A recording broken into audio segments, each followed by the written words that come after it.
ভাই আর একটা প্রশ্ন হঠাৎ করে মনে হলো, সেটা হলো এই যেই জিমেল দিয়ে আমি ইউটিউব খুলবো বা ইউটিউব নতুন যেই ব্র্যান্ড চ্যানেল হোক আর যেটা হোক, মানে নতুন একেবারে হুম ব্ল্যাঙ্ক হুম। যেই চ্যানেল খুলবো, ওই জিমেলের সাথে জিমেলটা কি আমার নামের সাথে বা এনআইডির সাথে কি কোনো মিল থাকা লাগবে, নাকি আমি যে কোনো একটা এবিসিডি দিয়ে যদি জিমেল করে সেই চ্যানেলটা যদি আমি দাঁড় করাই বা মনিটাইজেশন যদি হয়েও গেল, সেক্ষেত্রে কি কোনো ঝামেলা আছে কিনা?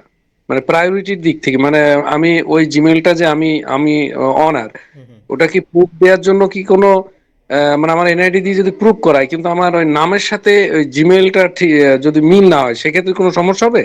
মানে পেমেন্ট টেমেন্ট তুলতে গেলে বা আচ্ছা, আমার খুব বিষয়ে ঠিক কিছু আছে। আছে কিনা? ওকে, সো এক নাম্বার এটা অ্যান্সারটা হচ্ছে দেয়ার ইজ নো প্রবলেম, একটা জিমেল আছে। সো ব্যাপারটা ব্র্যান্ড হচ্ছে, নেমের একটা হ্যাঁ বিষয় থাকছে, ব্র্যান্ড, তাই না? হ্যাঁ ব্র্যান্ডের একটা ব্যাপার আছে।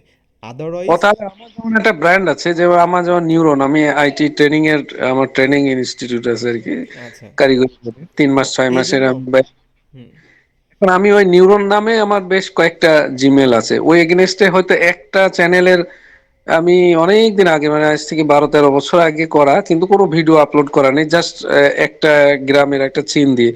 এখন ওই ইমেল দিয়ে মানে নিউ করে নিয়ে আমি যদি ওইটা দিয়ে আরেকটা যদি খুলি, কোনো সমস্যা আছে কিনা?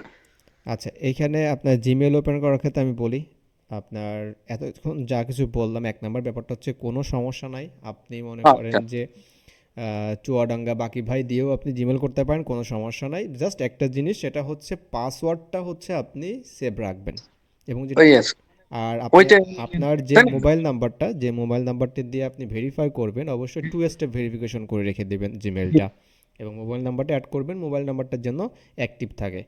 ঠিক আছে, জি জি। যখন যদি কোনো সমস্যা হয়, যদি এসএমএস আসে ওখানে আসবে। সো এই দুইটা জিনিস, পাসওয়ার্ড আর মোবাইল নাম্বার। এবং আরেকটা জিনিস আছে, সেটা হচ্ছে আপনার আরেকটা হচ্ছে আপনার অ্যাডিশনাল আরেকটা ইমেল অ্যাড্রেস দরকার হয়। ঠিক আছে, কেননা বলছি, কারণটা হচ্ছে ওই ইমেল অ্যাড্রেসে যদি কোনো একটা সমস্যা হয় আপনার, সাপোজ, রিকভারি। হ্যাঁ রিকভার যে মেইলটা থাকে আর কি। সো এই দুইটা তিনটা জিনিসটা ঠিক রাখলে আপনি যে নামেই দেন না কেন, এটা ডাজেন্ট ম্যাটার, এটা আপনার এনআইডির সাথে মিল, আপনার নামের সাথে মিল, এটা কিচ্ছু না এগুলা।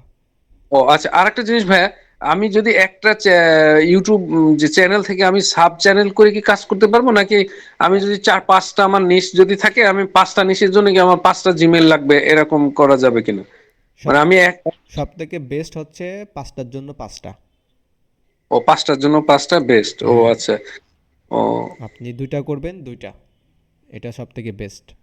ও ইভেন ওকে। ইভেন এটাও বেস্ট যে আপনার যদি অ্যাডসেন্স যদি করতে চান, এটার জন্য বেস্ট হচ্ছে চ্যানেলের জন্য আপনি একটা অ্যাডসেন্স, অর্থাৎ যে, অবশ্যই অ্যাড করবো, জি। হ্যাঁ না এটা করতে হবে, তাই বলছি আর কি। যদি আপনি পাঁচটা করেন তো বেস্ট হচ্ছে পাঁচটা অ্যাডসেন্স, কিন্তু পাঁচটা অ্যাডসেন্স করাটা তো সহজ না।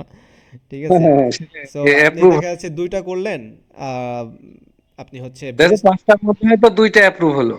হ্যাঁ তো মানে অ্যাপ্রুভ হবে, অ্যাপ্রুভ হবে, কিন্তু এতগুলো তো আপনার ভেরিফিকেশন দরকার আছে, আপনার টিন নাম্বার দরকার আছে। এখন ফ্যামিলি মেম্বার হয়তো বা দেখা যাচ্ছে যে আপনার আছে, হয়তো বা দেখা যাচ্ছে ফ্যামিলি আপনার অন্য কারোর টিন নাম্বার নাই, তখন আবার তাদের নামে টিন নাম্বার করতে হবে, এই ঝামেলাগুলো আছে। ও আচ্ছা। সো ও এই ঝামেলাগুলো আচ্ছা। আছে, এই জন্য মনে করেন যে, আচ্ছা যাই হোক, ওটা নিয়ে আবার পরবর্তীতে আলোচনা করব, কোনো সমস্যা নাই।